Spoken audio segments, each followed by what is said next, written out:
Sulat niyo po yung mga magiging sagot po ninyo sa mga katanungan po natin. Kasi naging nung nakaraan linggo po kakaunti kami, nakapagsimula na po kami sa aklat ng Deuteronomy. Unang tanong po, yung titulo po na aklat ng mga bilang ay mula po yan sa wikang Griego. Sabihin sa salita pong Hebreo, ano po yung isa pang titulo ng aklat na ito. So hindi niyo po kailangan sulat yung Hebreo, kahit isalin niyo po sa Ingles o sa Tagalog, ano po yung titulo ng aklat na ito. So mula po sa wikang Griego, ang titulo ay Book of Numbers o aklat ng mga bilang. Sa wikang Hebreo, ano po yung titulong ginamit? Ano po yung isinalarawan? Yeah. Ma-review po natin yung laman po, aklat na ito.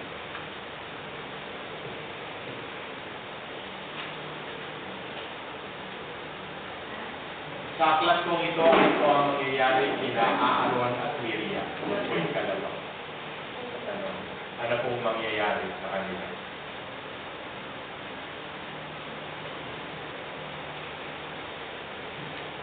Pwede niyo kung buksan yung Biblia ninyo kung makakagin yung sagot. Wala naman ang problema. Ano ba yung kanya? Kalawa? Ano pong mangyayari sa aklat na ito kay Aaron at kay Miriam? Kami na magkakaroon. Sila ba ay magugulat, matatalisod?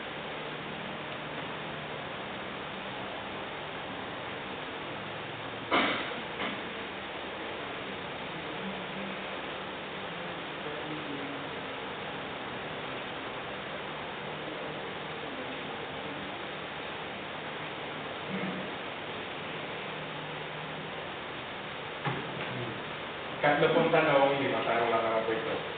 Ano pong pangalan ng pangalawang anak ni Levi? Yan. Meron po kasing grupo ng mga Levita na nakapangalan sa kanya. Ang kanila pong gawain ay pangalagaan ang tabernakulo at ang mga banal na bagay. Lalo na ang kabanatid. Pwede niyo po ibigay yung pangalan ng tao, pwede niyo pong ibigay yung pangalan ng mga tao na nasa ilalim niya. Ibig sabihin yung kanyang mga henerasyon. Kasi magkamukha lang naman po ng tunog yun. So, mula sa kanyang pangalan yung pangalan ng mga tao ito. Sino po yun? Kalawang anak ni Levi.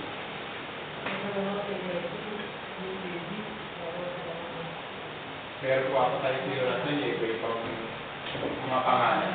Halimbawa yung mga Levita po, hindi lang po sila isang klase, magkakamukot sila ng trabaho. Kasi depende dun sa anak ni Levi na pinagmulan nila. So, ang pangalan po ng pangalawang anak na nangangalaga sa kaban ng Tipan.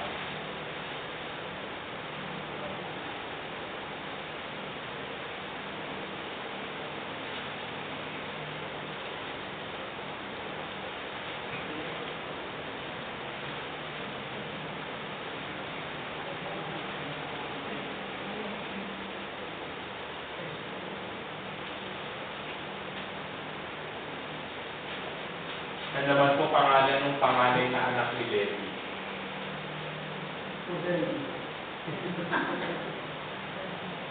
Yan, pangalan po ano? Number 4 na po ka. Ay. Ano na ba? 4 na ba?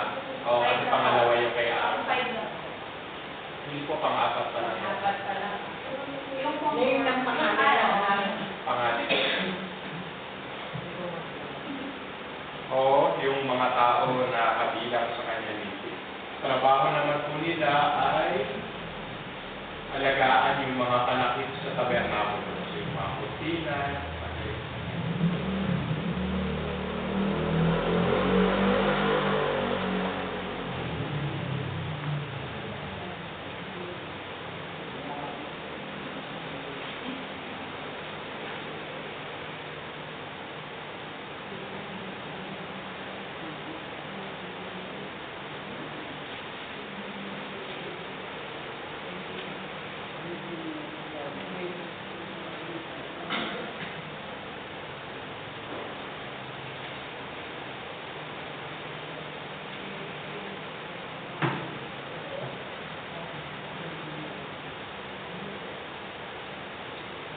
Pauli-ulihan na po na tanong, ano po yung ginamit para mailigtas po yung mga Israelita mula sa mga ahas?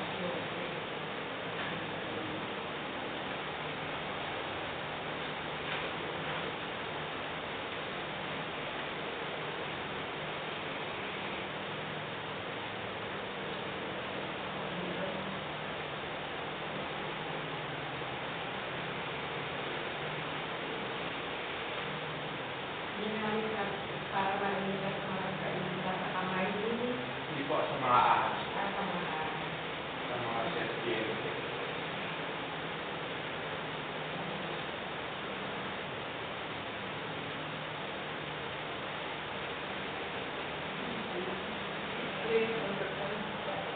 ano ang ginamit? Ano ang ginamit para maliligtas ang mga Israelita? Mga serpiente.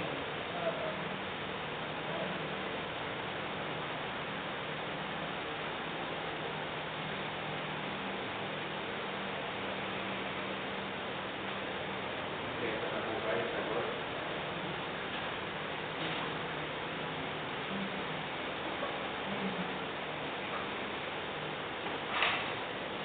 Balikan po natin yung mga tanong. Una pong tanong ay, ano po yung titulo sa wikang Hebreo? Ano ibig sabihin niyo? Yung bilang. Yung bilang.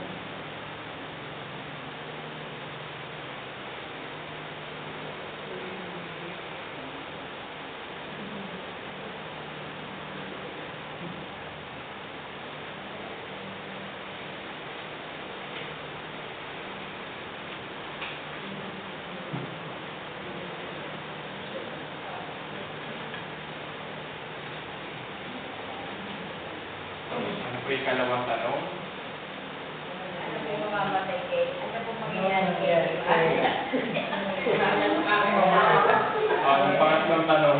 Pangatlong tanong, ano pangalan ng kalawang anak ni? Kaapat po yung pangalay. Sakto pangalan. Tapos yung panghuli po ay, Ginamit para maliligtas ang mga Israelita sa mga sagutin na po natin yung mga tanong. Ano, para makatulog po kayo ng gabi kasi hindi pa po tinatanong yung sagot. Medyo makasagot na. Sige, una po, ano po ang titulo ng aklat ng bilang? Ano po yung Tagalog o English? Ligtas. Ligtas po.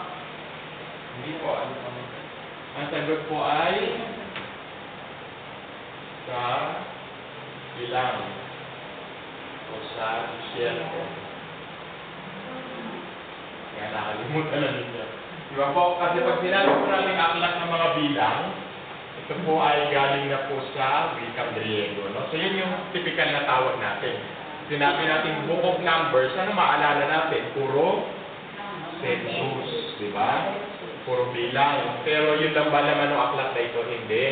Ano ang nilalaman na kwento ng aklat na ito? Yung mga nangyari sa disyerto.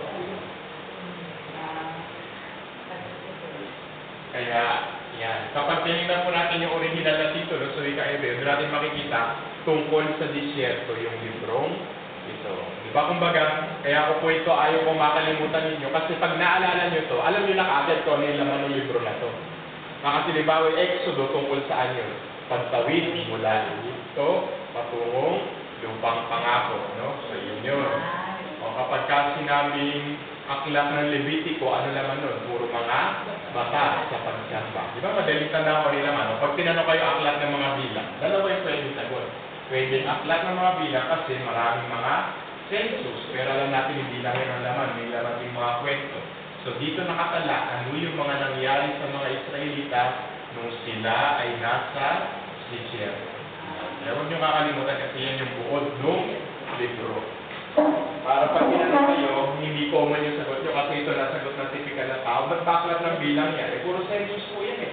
Eh, yun lang ba makikita mo doon? Puro bililan sila ng bilang. Eh, napakahaba hindi. Mga nangyari sa disyerto. Kasi nga, gano'n ba sila katagal sa disyerto? 4 years. Yan. 14 years. So, yung mga nangyari sa 40 taon, saan makikita? Sa aklat ng mga bilang.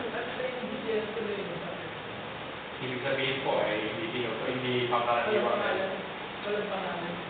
palipat-lipat po sila. Hanggang sa makarating sa lupang pangako. Yan. Sunod, ikalawang anong sagot dun sa ang gusto mong sabihin sa ano kinamatay nila, Yung pero. Hindi, ang tanong ko lang naman kasi kanina, anong mangyayari sa kanila? Si Ate Bayet ang naging tanong na niya, anong kinamatay? Eh, may iba na yung tanong. Pero ang tanong ko lang naman, anong mangyayari? Sila ay mamamatay. So, tapos na ang kwento nila sa aklat ng mga bilang.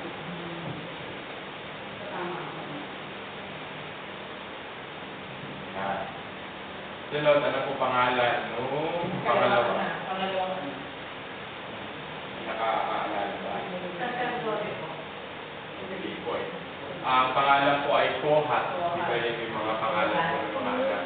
Kaya ang tawag po sa kanyang lipi ay Kohatay. Sila po yung unang bahagi ng mga Levita.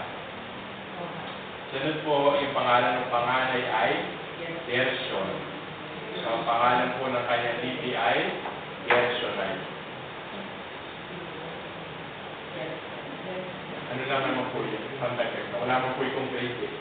Para lang maalala natin kung ano yung mga lamang para kapatid. Kauli-ulihan, ano po yung tanong na muli? Yan, ano po ginamit? Kolda. Tolda. Ano pa? Yan, ginamit po ay Sona.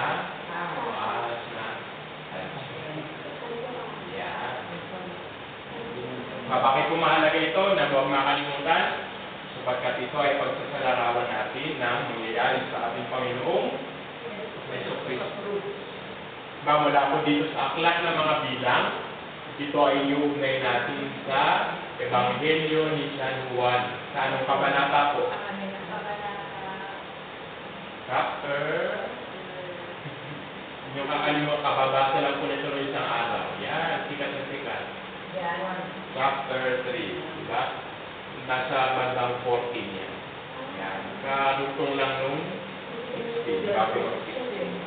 13 to, ayan, nasa pagina. Hindi pa lang kung 14 o 15. Nasa bago po John 3:16. Doon po inihalin tulad yung pagkakaangat sa ating Panginoong Jesucristo sa krus, sa pag-aangat doon sa tansong ahas. Nung iniangat yung tansong ahas, lahat ng tumingin, ano nangyari? Naligtas sila. So tayo ay lahat ng tumitingin sa krus. Ibig sabihin, hindi na basta tumingin, kundi manampalataya sa krus, lahat din ay maliligtas. Kaya nakikita yung kaugnayan ng dalawang larawan na yun. Kasi parehong kaligtasan, ng parehong mayroong itinaas. Meron po kayo ilang maaalala sa aklat ng mga bilang. Balikan po natin yung ating ilan ng mga napag-usapan tungkol sa aklat ng Deuteronomio.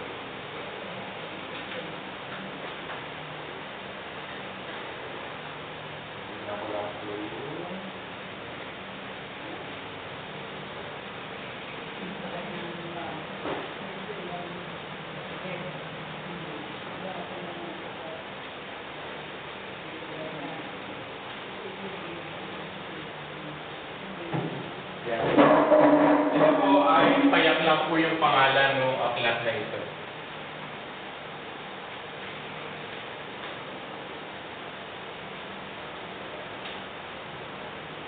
Ito po ay tinatawag na Devarim mula nung pumunta doon sa akin. Ibig sabihin po ng salitang Devarim, ang original na salita po ay Dabar. Ibig sabihin po nito ay salita. Yan, kaya pagka sinabi mo yan, Deuteronomy, ang titulo po sa wikang Hebreo ay Devarim.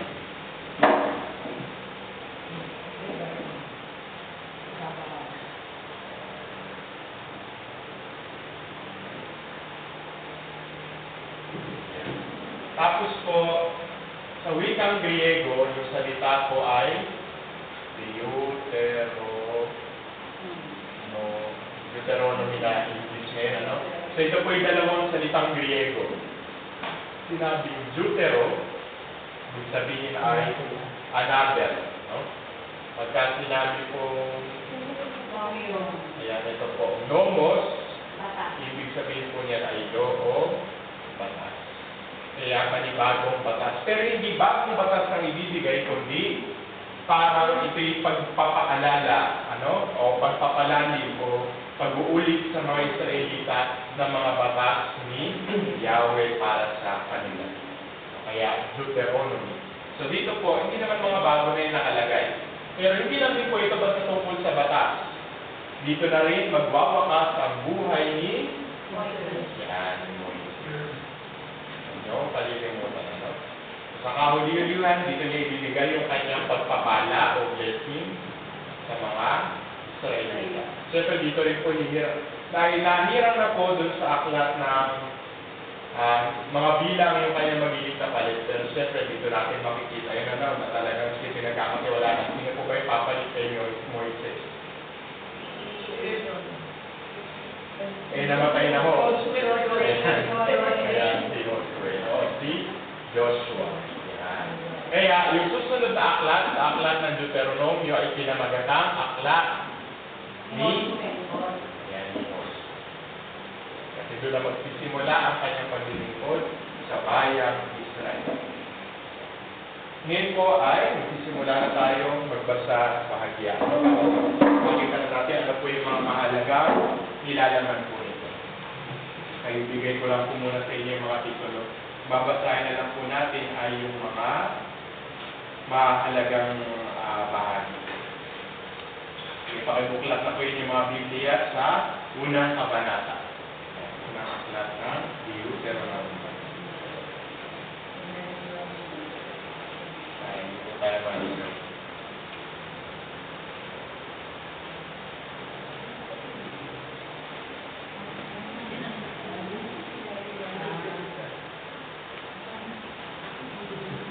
Okay. Yan. Yung unang kabanata po, ano po ba ang mga nilalaman? Una, kanila pong inalala kung ano yung mga nangyari sa bundok ng Horeb. Ayan, dyan po makikita yan sa unang bahagi. Sunod po, mula po sa verse 9 hanggang 18, dyan po ang ipapakita ay yung pagpili ng mga pinuno ng mga tribo, ng mga lipi. Ito po, hindi na po bagong pangyayari yan. Iyan po ay makikita na natin sa mga huling kabanata ng aklat ng mga bilang. Tingnan po natin saan yan makikita. Tingnan po ninyo yung Numbers 11.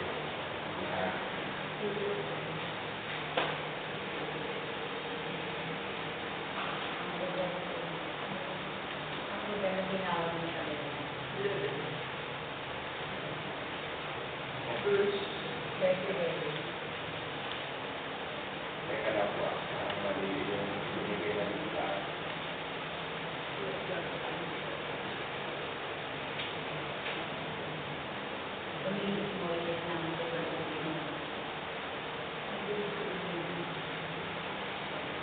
Tama, nandoon nga po.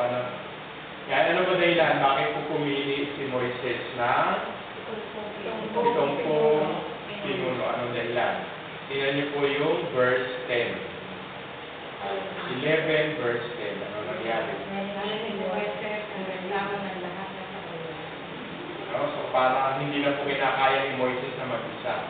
Kaya siya po ay pumili ng mga mamumuno sa kanilang bini. So kumbaga yan po yung pinanggalingan ng kwento.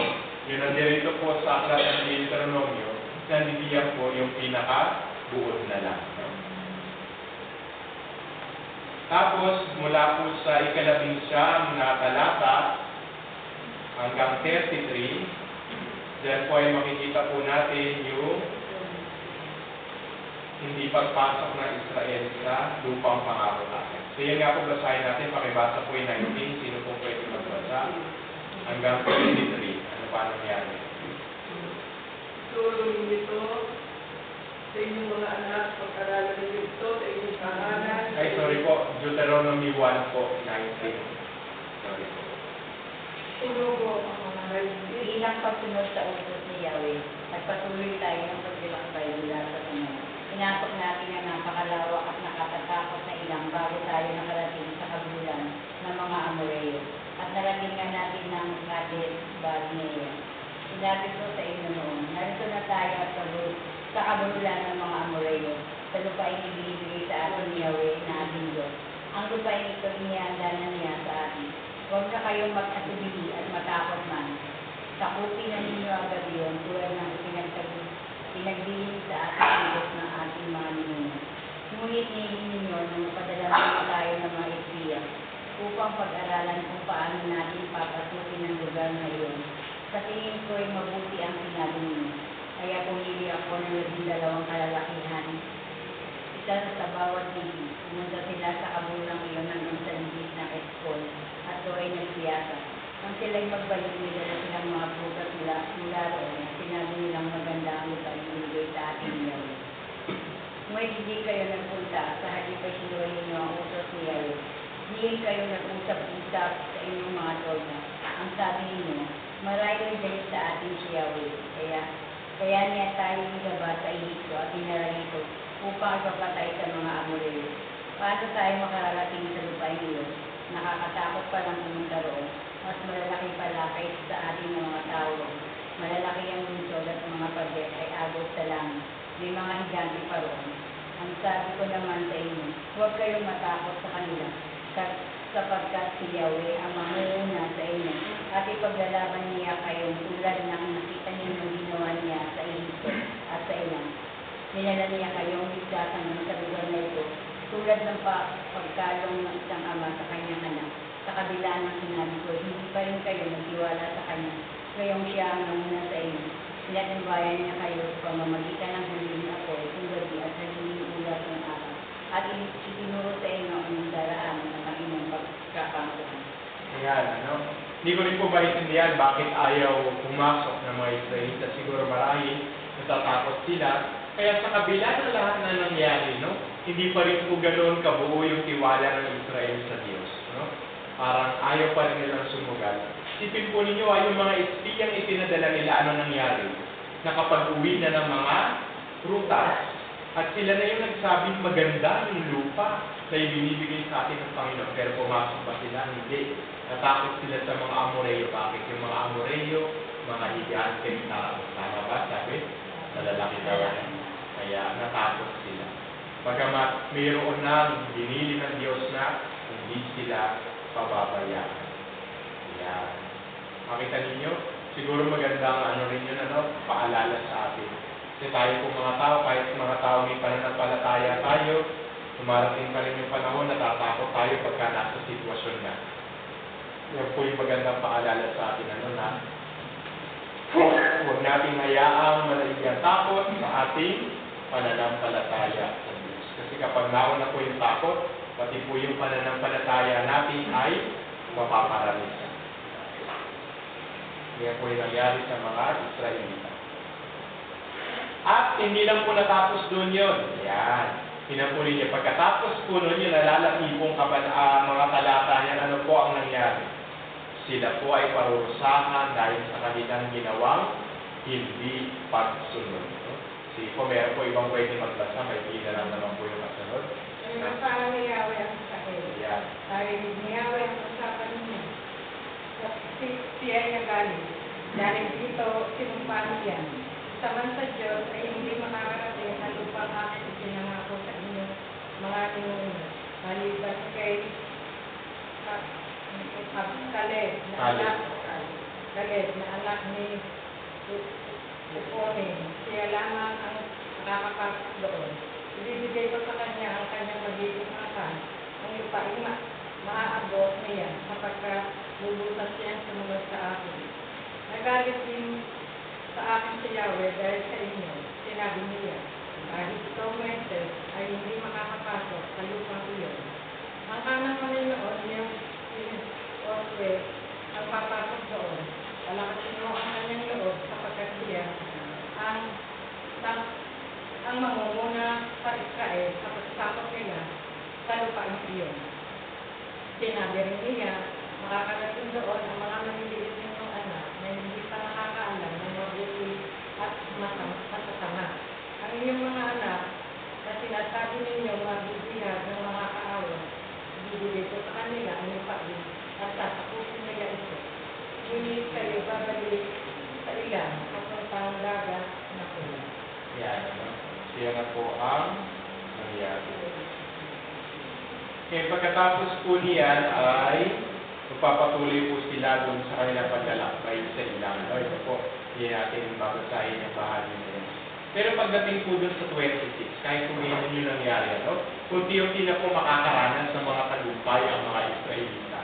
Bagamat yung mga lupa po kasi na yan, magkakarugtong lang din naman, ano? Sabihin niya ay luksong-luksong na lupa na, ano? Kasi wala pa naman po yung paghahati ng mga bansa noong araw na yan. At kapag meron silang mga makikitang mga tribo na naninirahan, kailangan po nila makipagdigma sa kanila. At makikita nga ninyo, tignan ninyo, mapabanggit na po dito yung lugar na Gaza. Punta po kayo doon sa Deuteronomy chapter 2 verse 23. Hindi ko nga lang din po sigurado kung ito yung Gaza na sinusuko nila. Verse 23. Wala po nakalagay sa Biblia ko.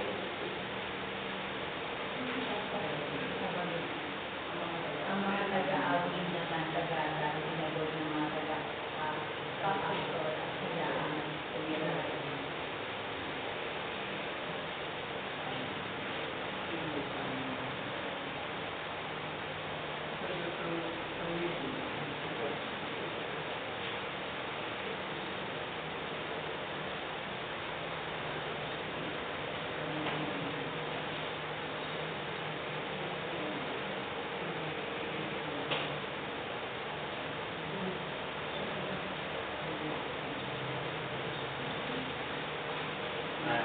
Gamat may kaugnayan po yung mga lugar na yun, ay hindi po yun yung buong yun, ano? Pero malamang doon po nanggaling yung pangalan kasi bahagi din po yun yung Gaza na yun. Tingnan po natin yung kwento, paano po ba na talo yung King of Heshbon. Ano po bang ginamit sa Tagalog? 26 po. Tinititulo po ba yun sa inyo? Nalusig ng Israel, si Haring Sihon. Yan, pakibasa po 26:37 lang po yan. Magmula sa ilan na ngayon, nagpadala ako ng sugo kay Haring Sihon na taga-Heshbon upang mag-alok ng kapayapaan. Makikiraan kami sa iyong lupain, hindi kami nililit ng daan. Babayaran namin ang aming kakainin kung inumin. Kung maaari, paraanin mo lang kami kung yung ginawa ng mga anak ni Esau sa Seir at sa mga Moabita sa Ar. Makikiraan lamang kami para makarating sa kabila ng Jordan sa lupain ibibigay sa amin ni Yahweh na aming Diyos. Ngunit hindi niya ito pinahintulutan, siya ay pinagmatigas ni Yahweh para matalo natin at makuha ang kanyang lupain hanggang ngayon ay sakot natin. Sinabi sa akin ni Yahweh, ito na ang simula ng pagbagsak ng kaharian ni Haring Sihon. Sa inyong mga kamay, sakupin ninyo ang kanyang lupain. Sinalakay tayo ni Sihon at ng lahat ng kanyang mga tauhan sa lahat. Ngunit siya, sa kanyang mga tauhan ay natalo natin sa tulong ni Yahweh. Nasakop natin ang kanyang mga lungsod, giniba natin ang mga ito, walang itinlang buhay sa mga kagaruan. Ang kanilang mga hayop at ari-ari na isinagsak natin. Walang lungsod na hindi natin napasok mula sa Aroer hanggang Gilead. Lahat ay nasakop natin sa tulong ni Yahweh. Ngunit hindi natin dinalawang lupain ng lahi ni Amon. Amon ang baybayin ng ilog Abo at ang kabululan. Pagkat iyon ang kabilin na ni Yahweh ang ating Diyos. Yan, ano. So makita po ninyo, hindi lang po dito mangyayari yan, ano, sa bahay nito, kundi sa mga susunod din. Pagbibilin po si Yahweh na hindi naman lahat ng makakasalubong nila, kadidigmain nila agad. No, kumbaga, halimbawa po dito, kinadigma po nila si Haring Sihon, pero mayroon pong bilin sa kanila, huwag gagalawin yung sino po yung huwag nilang aawayin.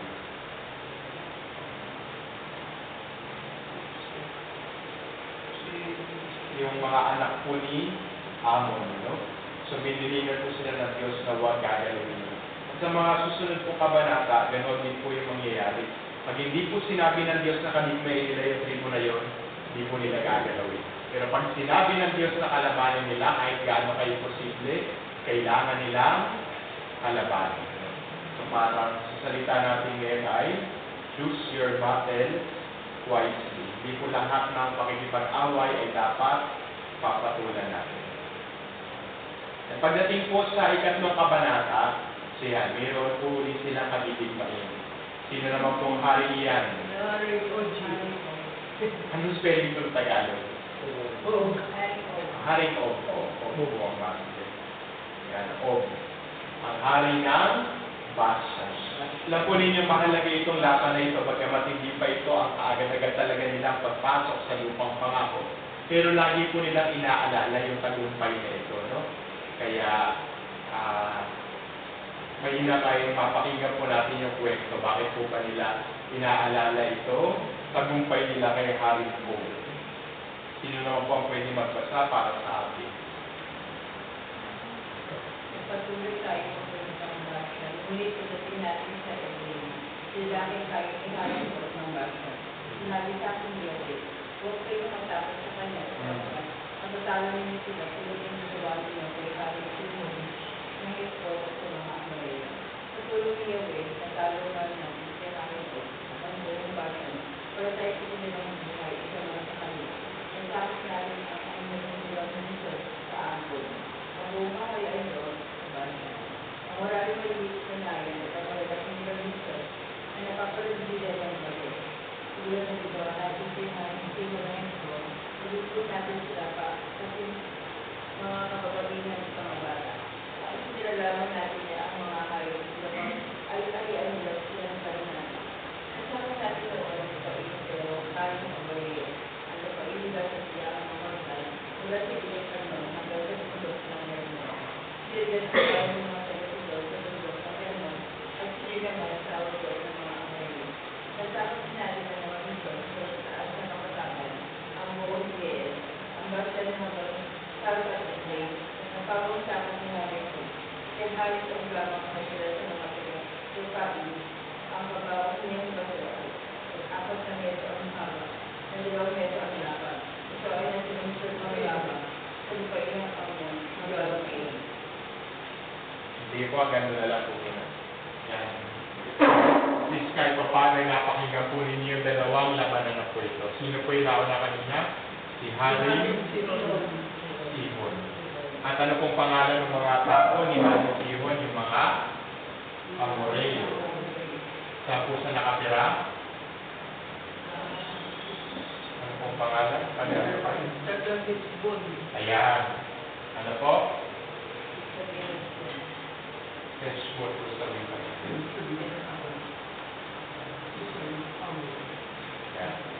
Yan po yung unang labanan, ano?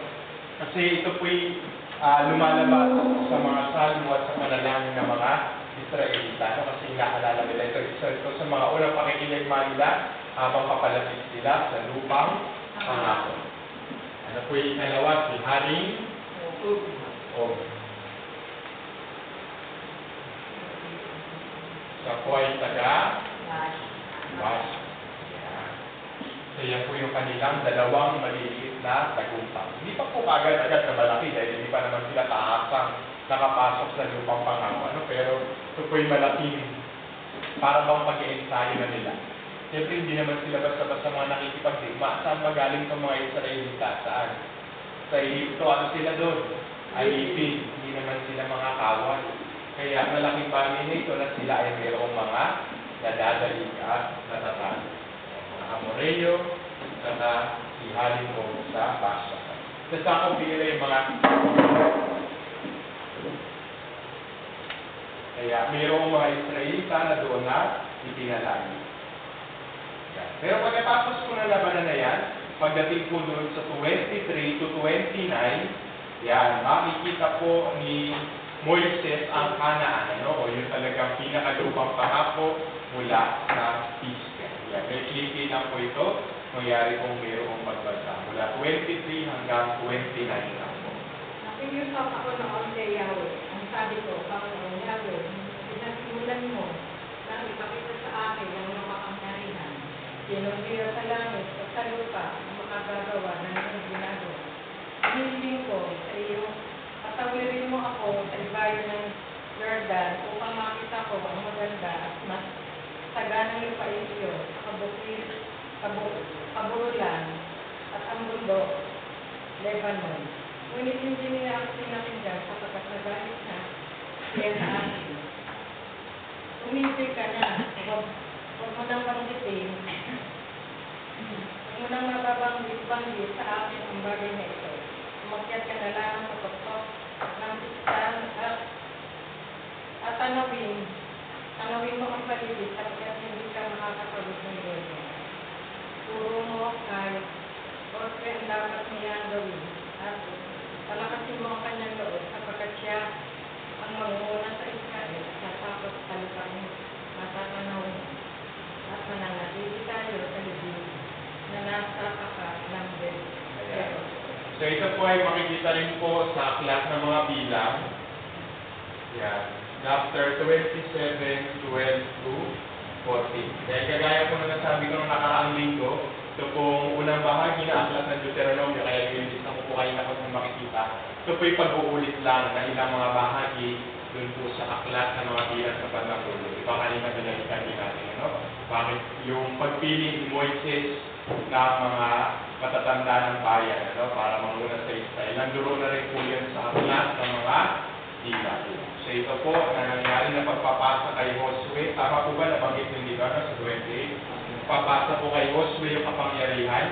So ito po yung nangyari na doon pa lang po sa aklat ng mga bilang.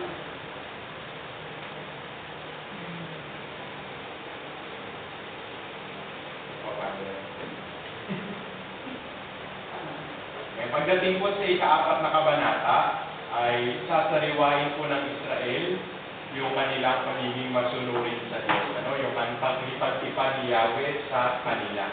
Kaya pag-uusapan po dito ang tungkol sa pagiging masunurin. At yan po ay magtatapos sa pinakamahalagang bahagi.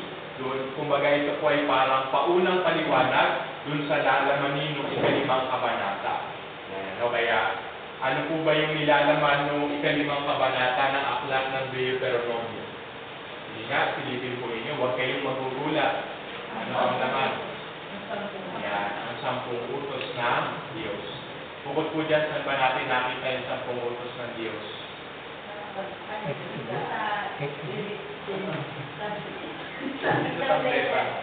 Sa aklat na Exodo, no? Sa aklat na Exodo, sa kabanata. Yan, ano? Tama ba? Tingnan nyo nga po sa Exodus 20. Yan. So kung may katabi po kayo, mag-iba po kayo ng Biblia, no? Sabihin nyo isa pong Biblia, buksan po ninyo sa Exodus 20. Yung isa po magbubukas sa Deuteronomy 5. Tingnan natin kung magkamukha, no? Kasi re-reklamo natin kay Moises kung may magkaiba.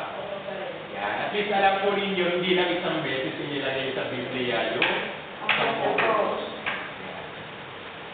Ngayon po, dahil tapos na tayo sa aklat ng Exodo, ang babasahin po natin yung aklat ng Deuteronomio. No? Pero meron lang po mga nakatingin sa aklat ng Exodo. Tingnan lang po ninyo kung ano yung pinagkaiba. Exodo 21:17 po. Kaya ang babasahin po natin yung Deuteronomy 5. Tingnan nyo, yung iba lang po magbasa, tingnan lang kung ano yung pinagkaiba. Okay. Kayo po yung magbabasa para narinig. Harap po kayo sa kanila. Deuteronomy po yan, ha? Opo. Sino po yung mga nakabuklat sa Exodo? Ayan. Sige po, tingnan lang po ninyo. Hindi ba po kaya pareho yung salita o na baka magkaiba po tayo ng salib? Tingnan lang po ninyo kung magkamukha yung diwa. Sige. Ang 10 utos, sinabi ni Mesa sa buong Israel na kanyang sinabi, Bayang Israel, dingginin niyo ang mautusan ang mga tuntunin ibibigay ko sa inyo ngayon. Unawain niyo mabuti at iparin ang mga ito. Ang Diyos natin si Yahweh ang gumawa ng kasunduan sa atin at sa bundok ng Sinai. Hindi sa ating mga ninuno, kundi sa ating nabubuhay ngayon. Araw-araw ang sila nakipag-usap sa inyo sa bundok mula sa naglalagab-bulag na ako habang binibigyan niya ang kanyang mga puso. Nakatayo ako sa pagitan ninyo at ni Yahweh sapagkat natatakot kayo sa hinga at ayaw ninyong umakyat sa bundok. Sinabi niya. Ayan. So, diyan po magsisimula yung 10 utos. Dito po sa, teka lang, sa Deuteronomy chapter 5, magsisimula po sa verse 6. Sa Exodus po, magsisimula sa verse 2. Yan, tingnan po natin kung pareho-pareho lang. Tuloy niyo po. Ayun po. Ako si Yahweh, ang inyong Diyos na naglabas sa inyo sa Egypto at nagpalaya sa inyo mula sa pagkaalisin. Huwag kang sasamba sa ibang Diyos maliban sa akin. Huwag kang gagawa ng Diyos-Diyosang imahe na anumang nilala na nasa langit, nasa lupa o nasa tubig upang sambahin. Huwag mo silang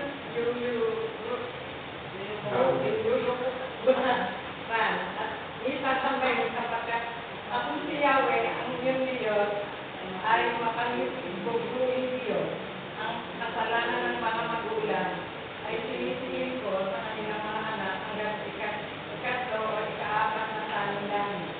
Ngunit pinagama ko ang aking pag-ibig at pagkalinga sa libu-libong kalinlahi ng mga umiibig sa akin at tumutupad sa aking mga kautusan. Ganun na lang po muna. Upo po muna kayo.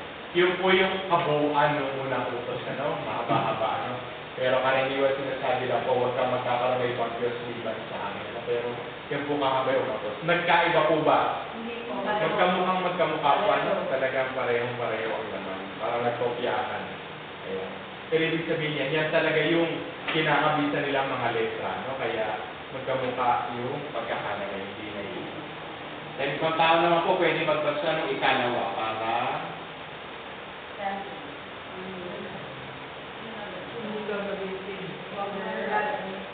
Kung gagamitin sa walang kabuluhan ang pangalan ni Yahweh na iyong Diyos, tiyak na pag-uusahan ko ang gumamit ko na walang kabuluhan. Ilahan mo para sa akin ng araw ng pamamagitan. Teka, pangalawa na yun. Tama, magkamukha, sige, ikaw magpapatulad. Tama po ba ikalawa, magkamukha lang? Opo. O, sige, punta po tayo dun sa ikatlo. Ilahan mo para sa akin ng araw ng pamamahinga, tulad ng pinag-uutos ni Yahweh sa iyong Diyos. 6 na araw ka magtatrabaho at tapusin mo ang dapat gawin. Subalit ang ikapitong araw ay para kay Yahweh na iyong Diyos. Ito ay araw ng pamamahinga. Sa araw na iyon, huwag magtatrabaho ang sinuman sa inyo. Ikaw, ang iyong mga anak, mga alising lalaki o babae, ni alinman sa mga alaga mong hayop, ni ang mga dayuhang nakipamayan sa inyo. Ang iyong alising lalaki man o babae, kailangan mo malingang tulad mo. Alalahanin mo naging alising kayo sa Egypto. At mula roon, inilabas kita sa pamamagitan ng aking kapangyarihan. Kaya inuutos ko na panatilihin mo nakalaan kay Yahweh ang araw ng pamamahinga. Nandun po muna. Medyo may pinagkaiba po yata, ano? Opo. Meron na ibang konti. Pero, yung pa rin naman po yung tinutukoy. Pinagkaiba lang, doon po sa aklat ng Deuteronomy, ipinaalala na siya yung Diyos na nagpalaya sa kanila sa Egypto. Pag po kaya wala pa yung sa Exodus 20, kasi kakalaya lang nila. Hindi naman kayo. Nangyari na po yata. Nangyari na po. Kasi nasa bundok na po sila ng Sinai. Pero ibig sabihin, nandun pa sila, katatakbo lang nila, kaya hindi pa kailangan ipaalala sa kanila. No? Ilang araw pa lang yung lumilipas. Yan. So yun lang po yung pinagkala. Papakibasa po yung 16. Igalang mo yung ama at ina tulad ng inutos ko sa iyo. Sa gayon mabubuhay ka ng matagal at sagana sa lupa ibibigay sa iyo ni Yahweh na iyong Diyos. Huwag kang papatay. Teka muna. Kaya po inyo, alam nyo, may pangako yung utos na igalang yung ama at ina. No? Ibig sabihin, hahaba yung buhay. No? Kaya kung nabubuhay pa yun yung mga magulang, gusto nyo humaba yung buhay nyo. Yan daw po ang pangako ng Diyos. Siguro yung mga maagang namamatay, Paano po kung yung magulang patay na? hindi ka na makakakuha ng pangako. Umasa ka na lang sa gamot. Pansit na lang, pansit. Papansin na lang, ano? Pansin. Kumain ka ng ano pansit araw-araw. Pinagsilbihan yung magulang mabubuhay pa. Mabubuhay pa. Didibig ko pa yun sa iyo. Mabubuhay pa. Kaya nabuhay ako dahil. Yan. Amen. Baka magkakwentuhan pa. Baka gabiling po tayo. Mamaya tayo magkwentuhan sa daanan na kung paano nyo pinipiguran nyo yung mga magulang. Ito maikli na lang naman po ito. Sige, pakituloy-tuloy na nga po. Yung 17 ay Huwag kang papatay. huwag papatay. Sunod. Huwag kang magngangalang, huwag kang magnanakaw, huwag kang sasaktin na walang katotohanan na huwag mong paglalasama ang inang asawa ng iyong kapwa. Huwag mong pagnasama ang inang kanyang isang bayan, ng bukid na bilang lalaki o babae, baka at mga anumang pag-aaral mo. Ang mga ito'y sinabi sa inyo ni Yahweh doon sa mundo, mula sa naglalagagdan na ako'y at makapal na ito. Iban doon, hindi na siya nagsalita sa inyo. Pagkatapos, sinulat niya ang mga ito sa 2 kasyas na bato at ibigay sa akin. Yeah. So, ang nakita po ninyo, no? Sa paggawa lang po natin ng bilang, yung 21, bukod po natin, ano? Pinag-iwalay po yung dun sa asawa ng iyong kapitbahay at din sa lahat ng kanyang mga ari-ari. Yan na po natin yung hindi lang po ako sigurado kung paano po nabuo yung pagbibilang na yun. Pero sa tradisyon natin bilang simbahan, yun po ang ating pagbilang. So, aralin niyo po ulit. Makabalikan natin yung susunod na po ito bilang 10 hanggang sa mga kabisado natin. Is mga at least nakita po ninyo na magkamukha lang naman. Ano? So, yan kahalaga talaga yung batas na Diyos para sa mga Israeli. Sige po, hanggang doon na lang po tayo dahil pasado alas 8 na. May mga tanong po ba kayo? Kasi pa karaniwan ay humahaba pa ulit tayo sa tanong para sagot yung mga tanong. Saan ang matulungan naman? Hindi po magkakaiba po alam. Hindi ko lang po alam kung Kopya. hindi po kung yung bahagi po ng Exodo na sumulat ng batas. Titingnan ko po ano kasi magkakaibang bahagi po. Ito naalala po ninyo nung nasa Genesis tayo, 2 beses na ulit yung paglikha. Kasi magkaibang grupo ng tao po yung pinaniniwalaan natin na nagsulat po. Eh titingnan ko po, ito pong Deuteronomy, isang grupo po ng tao yung nagsulat. Ngayon, hindi ko po alam kung yung sa Exodus, sila rin yung nagsulat. Pero malamang po, ang teorya ko. Kasi kung talagang mayroon pong 2 tabletas ng bato, ibig sabihin, kailangang memoryahin yun ng mga nakakaalam ng kanilang pananampalataya. Hindi ka pwedeng lumayo sa kung ano po yung nakalagay doon sa 2 tabletas. Kaya mahalaga na magkamukha yung 2 bagay na itong pagkakasulat. Di ba, Father, sinira ni Moises yun? Opo, sinira. Gumawa po ng bago. Yun na po yung kanilang naging batayan. Ano yung nakalagay doon sa kabalutan? Ayun po yung nakalagay. Yung bago? Yung bago po kasi nadurugputan. Nasira yung mismo ibinigay.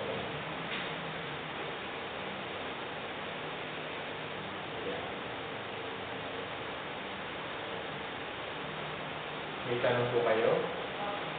Yan, so tayo po yung nakalimang kabanata na sa aklat ng Deuteronomy. Yung susunod po natin aaralin, ito po yung mahalaga-halaga rin kasi ito yung sa paulit-ulit na maririnig natin sa aklat ng Deuteronomy. So mula po dun sa 10 batas, ibibigay po sa atin yung pinakamahalagang batas mula sa lahat ng mga ito. Pero susunod na linggo na lang po kasi isang mahabang pag-discuss po dito para hindi po sayang. Baga malala po natin yung buong oras natin tungkol po dito. Napahapiyawan na po natin ito ng nakaraang linggo. Babalikan po natin ulit sa susunod na linggo para po sa mga hindi nakadalo lang. Ano kasi ito ay mahalaga. Hindi po, wala na pong tanong ulit. Para kayo po yung makapagpapit.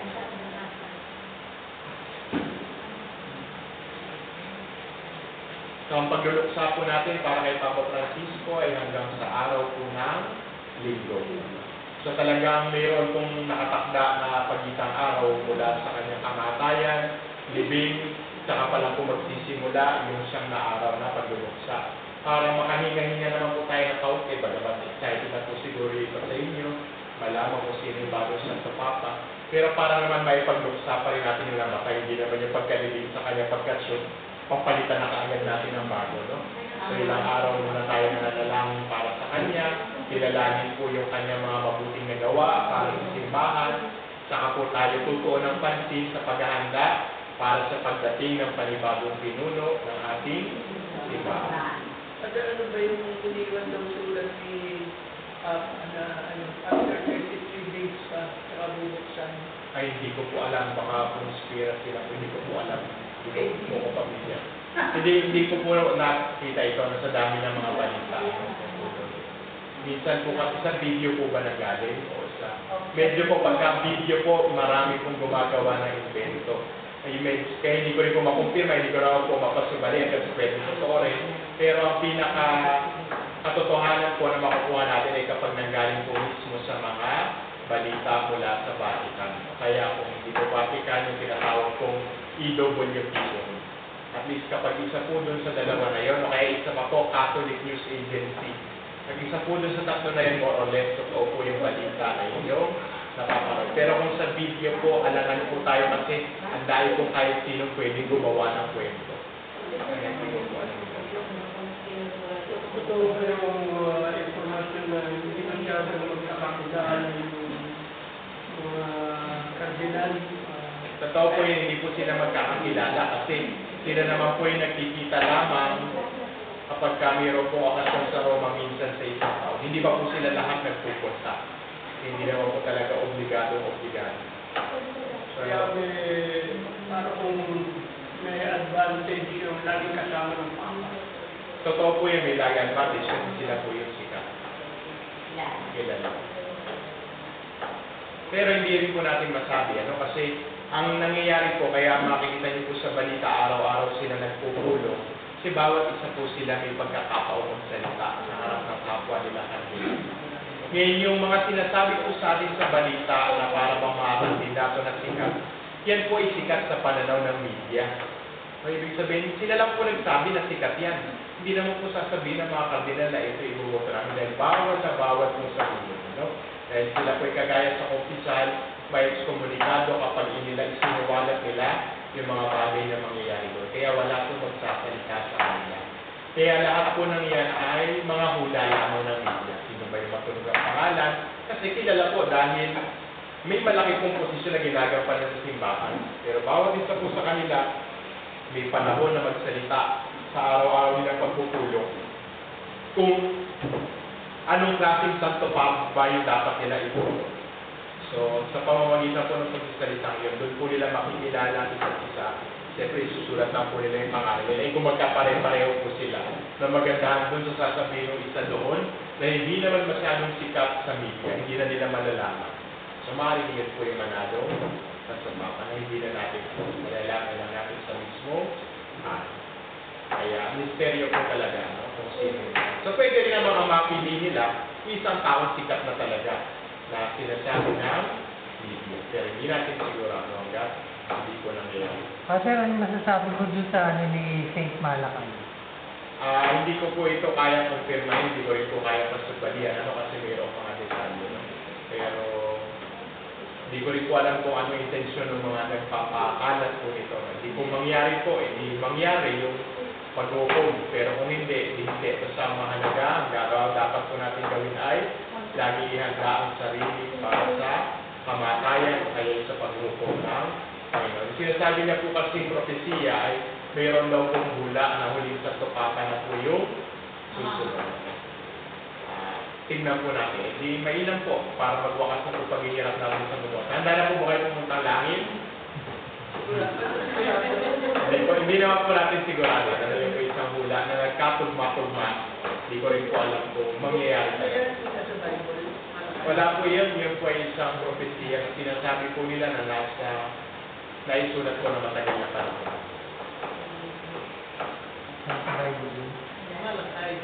Iba pong Malakay ito. Iba. Hindi po yan si Propeta Malakias. Kaya po kasi mayroon siya mga isinulat na kung yun na po abalayin ng isip niya, baka matakot kayo bigla.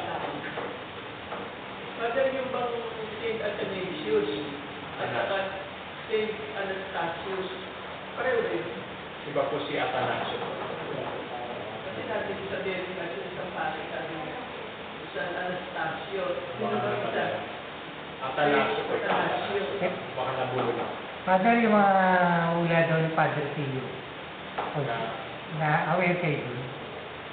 Meron alin po bang hula? Kasi may marami po siyang mga hula ng panahon. Yung mga sa panahon natin, yung mga hula doon yan. Hindi ko kasi, hindi ko rin alam kung fake news lang yan o ano. Hindi naman po kasi masyado nagtutuon po yung simbahan sa mga ganun pong very specific na hula na parang nagiging mga hula. At idinidikta na po yung ating kinabukasan. Kasi kung yun po yung pinaniniwalaan talaga ng simbahan, yun po ipapakayat Pero, Father, natin eh. yung secret sa Fatima, ano yun? Ibig sabihin accredited na simbahan talaga. Opo, may mga dokumento po kasi tungkol po sa bagay na yun. Kumbaga, sinuri po talaga yun at inaral. Ito pong iba, wala po tayong dokumento na nagsabi, paniwalaan nito kasi mangyayari na ito. Wala po tayo doon sa mga ito. Iba po yung sa Secrets of Fatima. Kasi po, kapag mayroong mga aparisyon, inaaral po yun ng mga obispo, saka ng mga eksperto, maging yung mga siyentipiko. Kasi po yung mga sinasabi, tinitingnan po kung mayroon po masamang sinasabi tungkol po sa atin. Tapos, saka po naglalabas ng pahayag ng simbahan. Kaya yung po, pwede natin mapaniwalaan. Pero yung mga bagay po, kung walang deklarasyon ay, huwag na po natin abalayin yung mga sarili natin. Kasi ang kailangan po natin paniwalaan para sa kaligtasan natin ay yung mga ipinahayag ng Diyos. No? Ibig sabihin, kahuli-huli naman, kahit paniwalaan po natin yung mga propesiya na yun, kung hindi po tayo lumalim sa pananampalataya, bali wala rin, kahit malaman mo na, hindi mo naman naihanda yung iyong sarili. Kaya ang dapat mas pagtunan po talaga natin ng pansin ay, yun nga na nakakakilig din ang isip, kaya maraming mga tao na uhulog po sila. Pero hindi ko po sinasabing hindi na totoo, kasi baka nga totoo rin. Pero yun, ang mas mahalaga po, ihanda natin yung ating mga sarili sa buhay pananampalataya. Hindi ba sabi ni Jesus, Diyos naman ang Yun nakakalaman? po. Yun po ang mas kailangan natin paniwalaan. Ibig sabihin yung mapangahawakan natin yun kasi galing po yun sa banal na kasulatan. Sabihin tuloy lang po buhay natin, hayaan na po natin yung mga propesiya na yun. Pero equal po nila. Yung tatlong nutriente po, equal po nila. Kaya kapag ano lang naman, hindi mo spirit. Jesus. At dagdag po sa balik po tayo sa po. Hindi ko po kaya questionin nyo kasi si Jesus po nagsabi nun eh. Po. Sa 10 po, balik po tayo sa 10 kasi po, isang putos na po tayo. Nung dumating po si Jesus, may panibagong ulit daw siya yung ibigin mo pati ang yung kaawat. Kaya iba, nagsasabi na malabing sa siguri kayo. Sabi ko, 10 lang talaga. Yun kategory na maring ano lang po yung dagdag sa malimaw yung kapwa ko lang yung sarili. Yan. Sige po. Ini-mail ko na po kaya. Iba, hindi po. Kasi sa po kasi. Uwi na. Bigyan mo pati yung kaawin. Kaya lang to. Yan. Di ba meron po tayo ng 10 utos, di ba? Ito pong unang tatlo, sinasabi natin pag-ibig sa Diyos. Yan. Ito po ay pag-ibig sa kapwa. Ngayon, ang pinakamadali na naman po dyan yung kapwa, kasama po dyan maski yung ating mga kasundo at maski yung ating mga away. Kaya, papasok din po yan dyan. Pangalawa po, dun sa tanong niyo po kanina, sabi niyo po hindi po alam ng anak, ano? Nung sinabi po kasi yan ng Panginoong Jesucristo, siya po ay tao lang din katulad natin. So nung siya po ay nabuhay bilang tao, may limitasyon din po yung kanyang kayang malaman. Hindi po natin sinasabi na alam niya lahat ng mga bagay. Kasi kung gayon lang, siguro parang mas magaan niyang madadala yung nangyari sa cross. Pero dahil siya rin naman ay taong totoo, mayroon pong hangganan yung kayang malaman ng kanyang isipan. Father, hindi pa posible na yung panahon na sinabi niya yun hindi pa siya nagpapasya kung kailan. Kaya hindi pa, kaya sinasabi niya hindi pa alam. Hindi po natin alam kung kailan siya magpapasya. Wala na naman po sinabi na kapagpasya ng pagkatapos na muling pagkabulan. Ang Diyos po kasi walang kahapon, walang nakaraan, walang hinaharap, ano?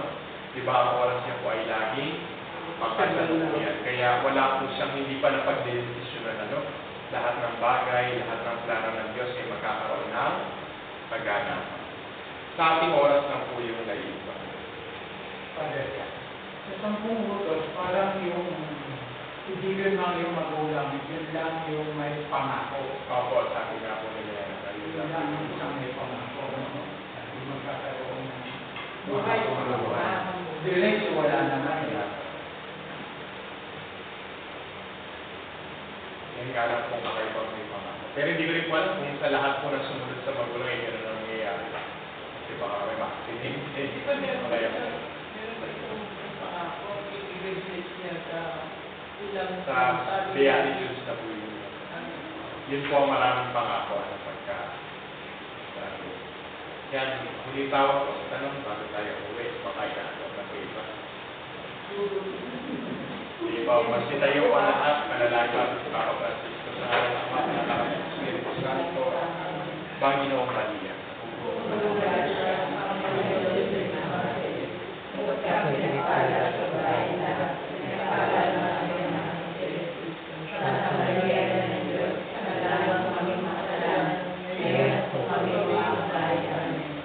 Sumayin niyo ang Panginoon.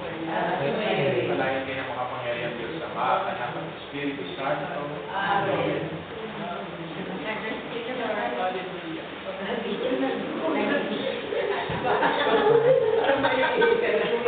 Ito na umuwi.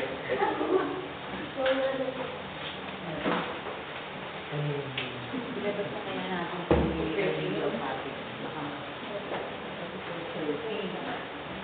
Lagyan natin yung Oo. Saan?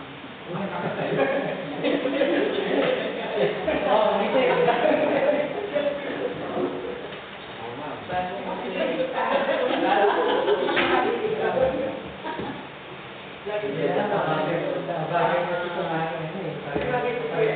Ay, sorry po. Ganda.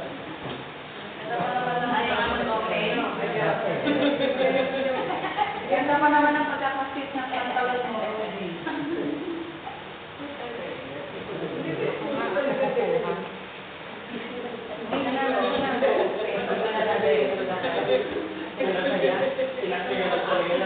Magsusumba ka ba? Wala akong date.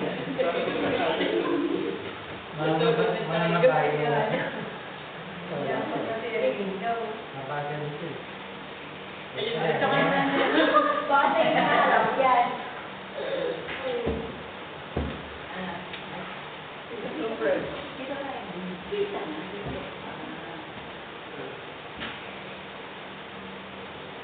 Ano sister? Ano mo ba? Nakakapit na tayo umuwi na yan. Ano po?